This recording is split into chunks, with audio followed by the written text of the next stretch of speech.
अध्यक्षगण, उपस्थित supreme court ने सभी माननीय आदरणीय जज महोदय, सदस्यगण, यूएन एजेंसी के सभी प्रतिनिधि, सिविल सोसाइटी से जुड़े साथियों, अन्य सभी महानुभाव, भाइयों और बहनों, आप सभी को राष्ट्रीय मानव अधिकार आयोग के 28वें स्थापना दिवस की हार्दिक बधाई। ये आयोजन आज एक ऐसे समय हो रहा है जब हमारा देश अपनी आजादी का अमृत महोत्सव मना रहा है। भारत के लिए मानव अधिकारों की प्रेरणा का, मानव अधिकार के मूल्यों का बहुत बड़ा स्रोत आजादी के लिए हमारा आंदोलन, हमारा इतिहास है। हमने सदियों तक अपने अधिकारों के लिए संघर्ष किया, एक राष्ट्र के रूप में, एक समाज के रूप में अन्याय अत्याचार का प्रतिरोध किया। एक ऐसे समय में जब पूरी दुनिया विश्व युद्ध की हिंसा में झुलस रही थी, भारत ने पूरे विश्व को अधिकार और अहिंसा का मार्ग सुझाया। हमारे पूज्य बापू को देश ही नहीं बल्कि पूरा विश्व मानव अधिकारों और मानवीय मूल्यों के प्रतीक के रूप में देखता है। ये हम सबका सौभाग्य है कि आज अमृत महोत्सव के जरिए हम महात्मा गांधी के उन मूल्यों और आदर्शों को जीने का संकल्प ले रहे हैं। मुझे संतोष है कि राष्ट्रीय मानव अधिकार आयोग भारत के इन नैतिक संकल्पों को ताकत दे रहा है, अपना सहयोग कर रहा है। साथियों, भारत आत्मवत् सर्वभूतेषु के महान आदर्शों को, संस्कारों को लेकर, विचारों को लेकर चलने वाला देश है। आत्मवत् सर्वभूतेषु यानी जैसा मैं हूं वैसे ही सभी मनुष्य हैं।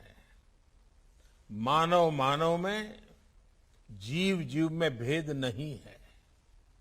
जब हम इस विचार को स्वीकार करते हैं तो हर तरह की खाई भर जाती है। तमाम विविधताओं के बावजूद भारत के जनमानस ने इस विचार को हजारों सालों में जीवंत बनाए रखा।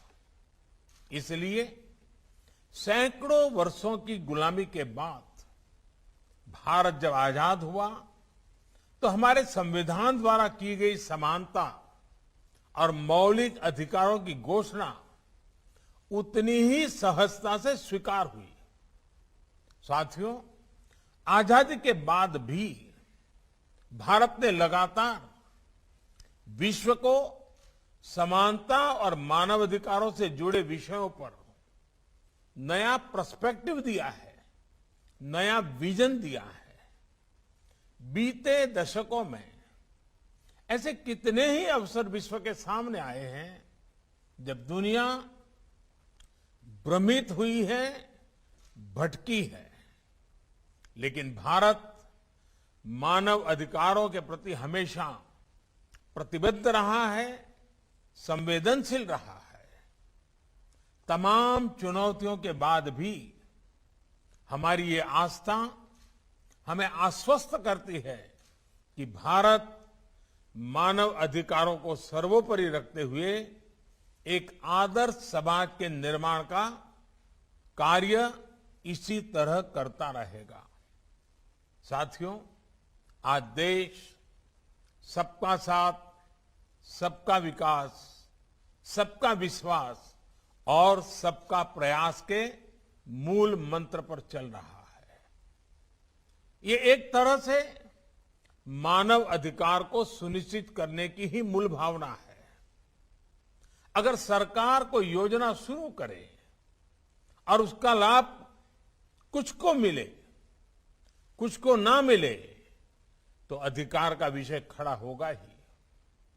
और इसलिए हम हर योजना का लाभ सभी तक पहुंचे, इस लक्ष्य को लेकर चल रहे हैं। जब भेदभाव नहीं होता, जब पक्षपात नहीं होता, पारदर्शिता के साथ काम होता है, तो सामान्य मानवीय के अधिकार भी सुनिश्चित होते हैं। इस 15 अगस्त को देश से बात करते हुए मैंने इस बात पर बल दिया है कि अब हमें मूलभूत सुविधाओं को 100% सैचुरेशन तक लेकर जाना है। ये 100% सैचुरेशन का अभियान समाज की आखिरी पंक्ति में, जिसका अभी हमारे अरुण मिश्रा जी ने उल्लेख किया, आखिरी पंक्ति में खड़े उस व्यक्ति के अधिकारों को सुनिश्चित करने के लिए जिसे पता तक नहीं है कि ये उसका अधिकार है। वो कहीं शिकायत करने नहीं जाता, किसी आयोग में नहीं जाता। अब सरकार गरीब के घर जाकर गरीब को सुविधाओं से जोड़ रही है। साथियों, जब देश का एक बड़ा वर्ग अपनी आवश्यकताओं को पूरा करने में ही संघर्षरत रहेगा, तो उसके पास अपने अधिकारों और अपनी आकांक्षाओं के लिए कुछ करने का ना तो समय बचेगा, ना ऊर्जा और ना ही इच्छा शक्ति। और हम सब जानते हैं, गरीब की जिंदगी में हम अगर बारीकी से देखें तो जरूरत ही उसकी जिंदगी होती है, और जरूरत की पूर्ति के लिए वो अपना जीवन का पल पल, शरीर का कण कण खपाता रहता है। और जब जरूरतें पूरी ना हो तब तक तो उसको ये अधिकार के विषय तक वो पहुंच ही नहीं पाता है। जब गरीब अपनी मूलभूत सुविधाओं, और जिसका भी अमित भाई ने बड़े विस्तार से वर्णन किया, जैसे शौचालय, बिजली, स्वास्थ्य की चिंता, इलाज की चिंता, इन सब से जूझ रहा हो और कोई उसके सामने जाकर उसके अधिकारों की लिस्ट गिनाने लगे, तो गरीब सबसे पहले यही पूछेगा कि क्या ये अधिकार उसकी आवश्यकताएं पूरी कर पाएंगे। कागज में दर्ज अधिकारों को गरीब तक पहुंचाने के लिए पहले उसकी आवश्यकता की पूर्ति किया जाना बहुत जरूरी है। जब आवश्यकताएं पूरी होने लगती हैं, तो गरीब अपनी ऊर्जा अधिकारों की तरफ लगा सकता है, अपने अधिकार मांग सकता है। और हम सब इस बात से भी परिचित हैं कि जब आवश्यकता पूरी होती है, अधिकारों के प्रति सतर्कता आती है, तो फिर आकांक्षाएं भी उतनी ही तेजी से बढ़ती है। ये आकांक्षाएं जितनी प्रबल होती है, उतना ही गरीब को गरीबी से बाहर निकलने की ताकत मिलती है। गरीबी के दुष्चक्र से बाहर निकलकर वो अपने सपने पूरे करने की ओर बढ़ चलता है। इसलिए जब गरीब के घर शौचालय बनता है, उसके घर बिजली पहुंचती है, उसे गैस कनेक्शन मिलता है, तो ये सिर्फ एक योजना का उस तक पहुंचना ही नहीं होता। ये योजनाएं उसकी आवश्यकता पूरी कर रही हैं, उसे अपने अधिकारों के प्रति जागरूक कर रही हैं, उसमें आकांक्षा जगा रही है। साथियों, गरीब को मिलने वाली ये सुविधाएं उसके जीवन में डिग्निटी ला रही है, उसकी गरिमा बढ़ा रही है। जो गरीब कभी शौच के लिए खुले में जाने को मजबूर था, अब गरीब को जब शौचालय मिलता है तो उसे डिग्निटी भी मिलती है। जो गरीब कभी बैंक के भीतर जाने की हिम्मत नहीं जुटा पाता था, उस गरीब का जब जनधन अकाउंट खुलता है तो उसमें हौसला आता है, उसकी डिग्निटी बढ़ती है। जो गरीब कभी डेबिट कार्ड के बारे में सोच भी नहीं पाता था, उस गरीब को जब रुपे कार्ड मिलता है, जेब में जब रुपे कार्ड होता है तो उसकी डिग्निटी बढ़ती है। जो गरीब कभी गैस कनेक्शन के लिए सिफारिशों पर आश्रित था, उसे जब घर बैठे उज्ज्वला कनेक्शन मिलता है तो उसकी डिग्निटी बढ़ती है। जिन महिलाओं को पीढ़ी दर पीढ़ी प्रॉपर्टी पर मालिकाना हक नहीं मिलता था, जब सरकारी आवास योजना का घर उनके नाम पर होता है तो उन माताओं बहनों की डिग्निटी बढ़ती है।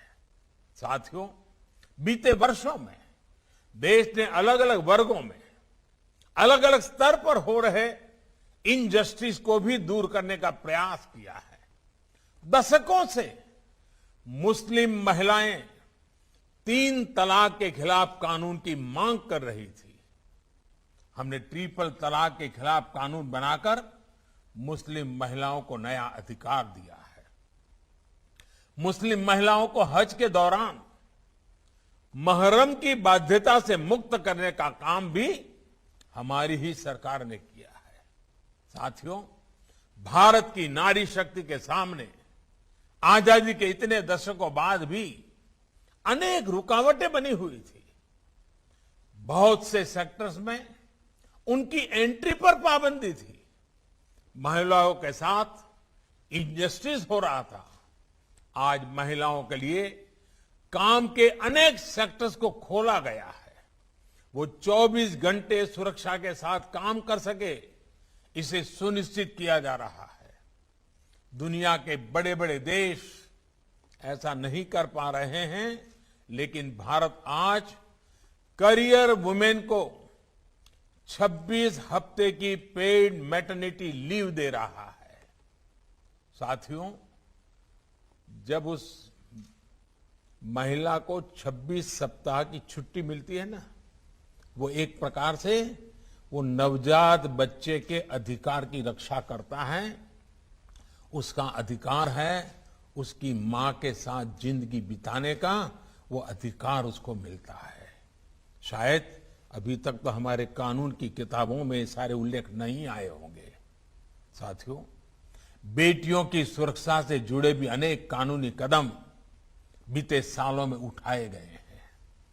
देश के 700 से अधिक जिलों में वन स्टॉप सेंटर्स चल रहे हैं, जहां एक ही जगह पर महिलाओं को मेडिकल सहायता, पुलिस सुरक्षा, साइको सोशल काउंसलिंग, कानूनी मदद और अस्थायी आश्रय दिया जाता है।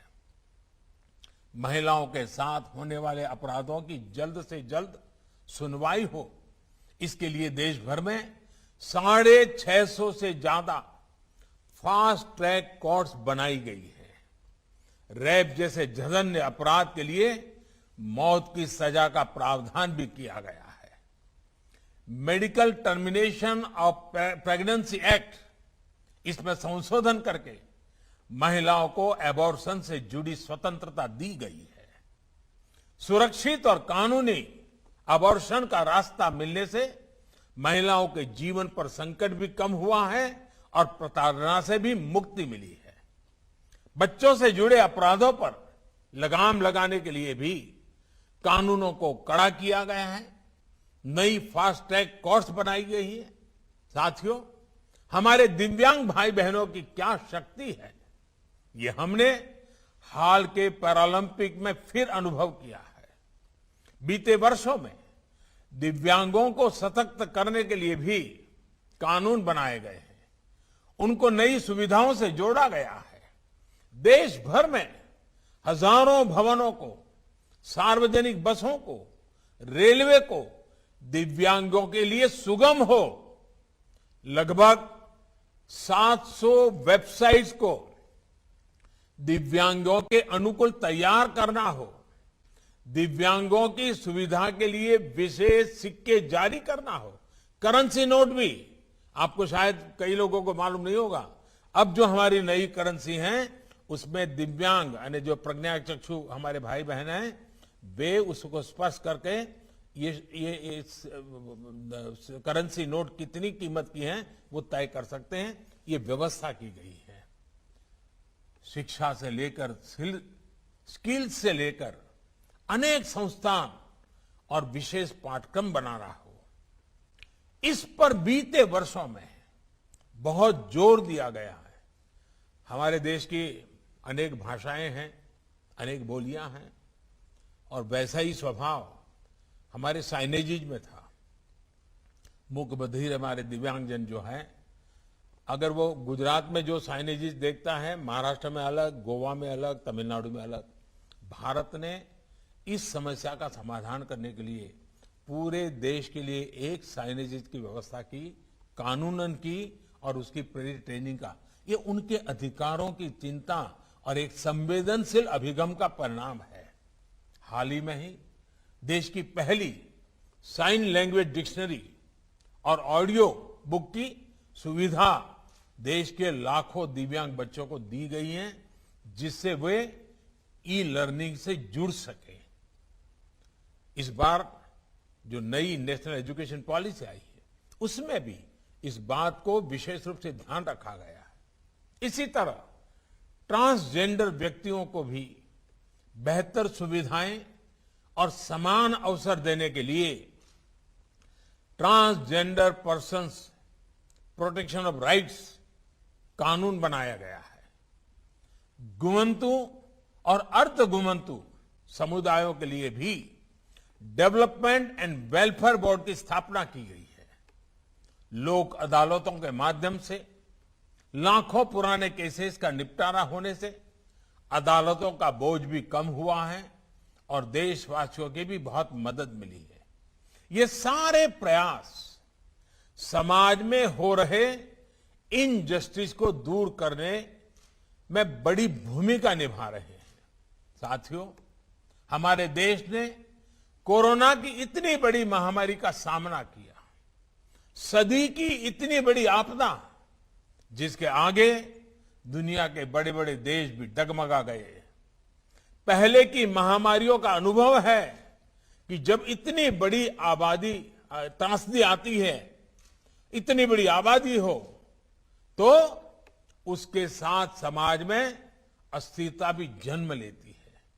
लेकिन देश के सामान्य मानवीय के अधिकारों के लिए भारत ने जो गया, उसने तमाम आशंकाओं को गलत साबित कर दिया। ऐसे कठिन समय में भी भारत ने इस बात का प्रयास किया कि एक भी गरीब को भूखा नहीं रहना पड़े।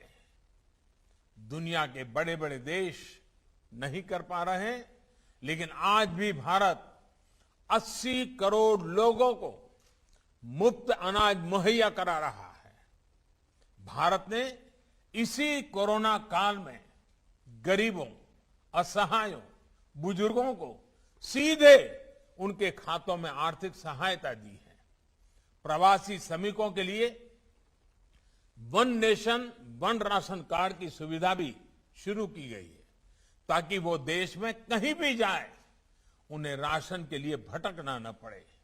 भाई और बहनों, मानवीय संवेदना और संवेदनशीलता को सर्वोपरि रखते हुए सबको साथ लेकर चलने के ऐसे प्रयासों ने देश के छोटे किसानों को बहुत बल दिया है।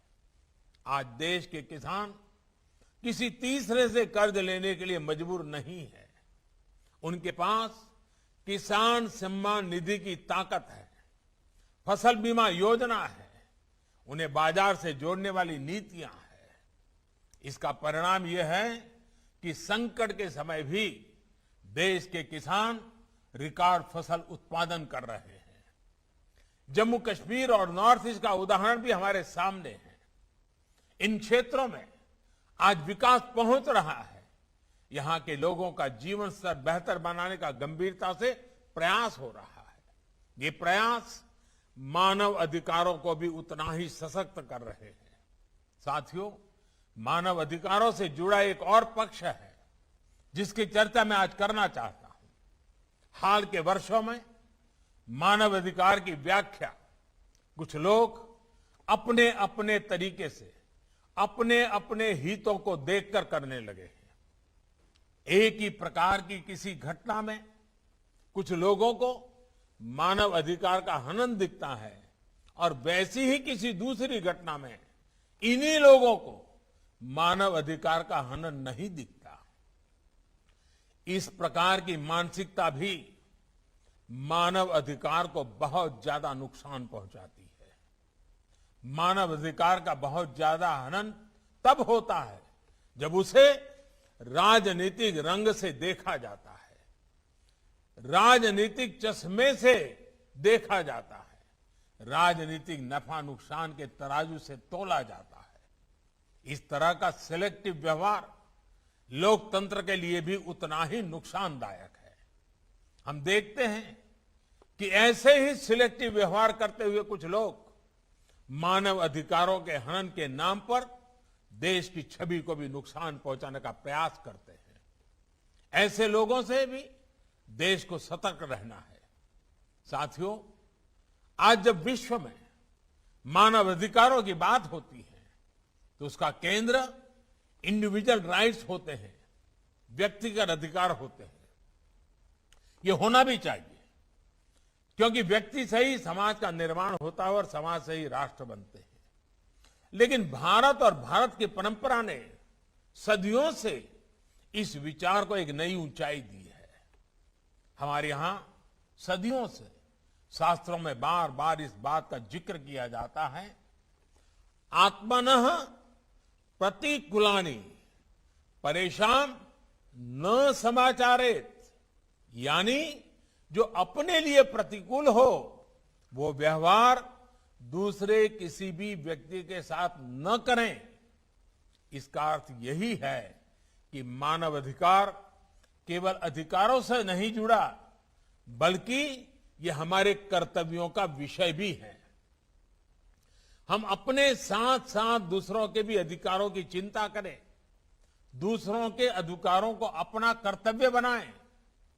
हम हर मानव के साथ समभाव और ममभाव रखें।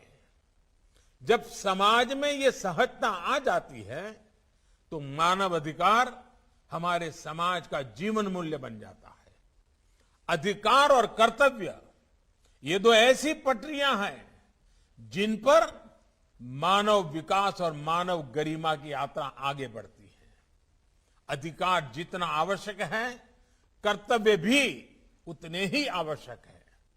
अधिकार और कर्तव्य की बात अलग अलग नहीं होनी चाहिए, एक साथ ही की जानी चाहिए।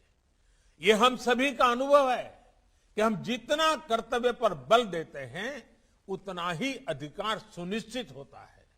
इसलिए प्रत्येक भारतवासी अपने अधिकारों के प्रति सजग रहने के साथ ही अपने कर्तव्यों को उतनी ही गंभीरता से निभाएं।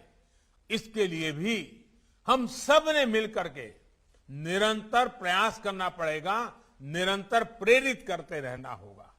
साथियों, ये भारत ही है जिसकी संस्कृति हमें प्रकृति और पर्यावरण की चिंता करना भी सिखाती है।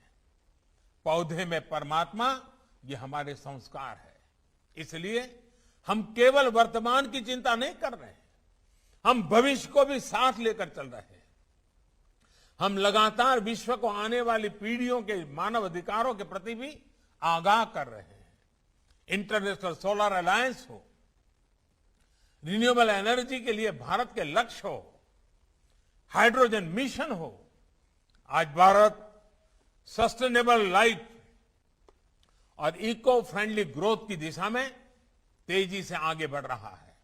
मैं चाहूंगा कि मानव अधिकारों की दिशा में काम कर रहे हमारे सभी प्रबुद्धगण, सिविल सोसाइटी के लोग इस दिशा में अपने प्रयासों को बढ़ाएं। आप सबके प्रयास लोगों को अधिकारों के साथ ही कर्तव्य भाव की ओर प्रेरित करेंगे। इन्हीं शुभकामनाओं के साथ मैं अपनी बात समाप्त करता हूं। आप सभी का बहुत बहुत धन्यवाद।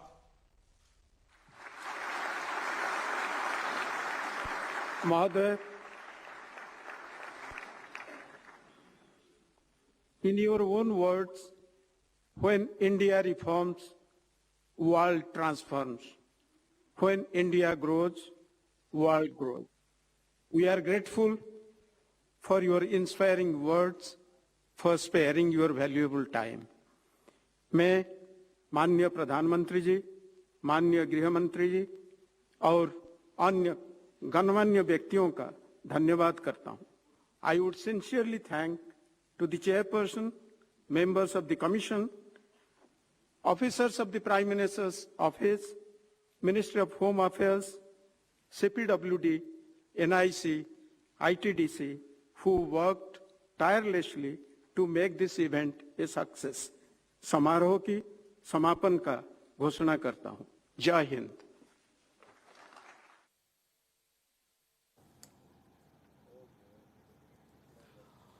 तो एनएचआरसी के 28वें स्थापना दिवस पर प्रधानमंत्री नरेंद्र मोदी संबोधित कर रहे थे. कई बातों का जिक्र प्रधानमंत्री नरेंद्र मोदी ने किया और कहा कि जैसे जैसे लोगों की ज़रूरतें पूरी हो जाती हैं, ज़रूरतें पूरी होने के बाद उनको अपने अधिकारों का भी ख्याल आता है, आकांक्षाएं भी लोगों की बढ़ती हैं. और ऐसी कई और बातों का जिक्र प्रधानमंत्री नरेंद्र मोदी ने किया. इस खास मौके पर एनएचआरसी के चेयरमैन भी मौजूद थे. अलग अलग गणमान्य व्यक्तियों ने इस खास मौके पर संबोधित किया. प्रधानमंत्री ने इस बात का जिक्र जरूर किया कि हर हाल में लोगों के अधिकार उन्हें मिलने चाहिए, मानवाधिकारों का हनन नहीं होना चाहिए और इसके लिए काफी पहले से सोचने की दरकार है. लोगों की जरूरतों को पूरा करना होगा, इसके बाद उनकी आकांक्षाएं और अधिकार अपने आप धीरे धीरे पूरे होने लगते हैं. तो एनएचआरसी के स्थापना दिवस पर प्रधानमंत्री का ये महत्वपूर्ण संबोधन है. कुछ खास मंत्र दिए, कुछ खास बातें कही प्रधानमंत्री मोदी ने. और अब रुक करेंगे एमपीसीजी सुपरफास्ट